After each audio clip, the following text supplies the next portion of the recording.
നമ്മൾ 8 കൊണ്ട് എളുപ്പത്തിൽ എങ്ങനെ ഡിവൈഡ് ചെയ്യാം എന്നാണ് നോക്കുന്നത്. ഇവിടെ നോക്കുക, 800/8. 8 കൊണ്ട് ഡിവൈഡ് ചെയ്യാനായിട്ട് എന്ത് ചെയ്താൽ മതി? 3 പ്രാവശ്യം പകുതി എടുത്താൽ മതി. അത് മനസ്സിലുണ്ടാകണം.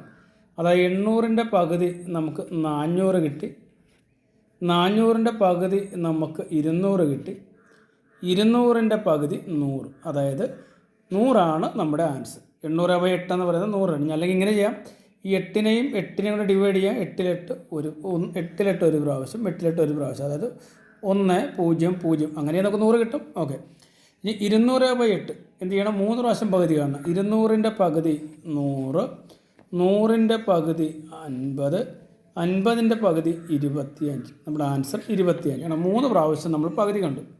2000/8 ഇവിടെ നമ്മൾ 3 പ്രാവശ്യം പകുതി കാണണ്ടേ. 2000ൻ്റെ പകുതി 1000, 1000ൻ്റെ പകുതി 500, 500ൻ്റെ പകുതി 250. ആൻസറായില്ലേ? അപ്പോൾ 8 കൊണ്ട് ഡിവൈഡ് ചെയ്ത് നോക്കേണ്ടത് വളരെ പ്രയാസമാണ്. ഇതാകുമ്പോൾ വളരെ എളുപ്പത്തിൽ നമുക്ക് ചെയ്യാനായിട്ട് സാധിക്കും. ഓക്കെ, മനസ്സിലായി എന്ന് കരുതുന്നു.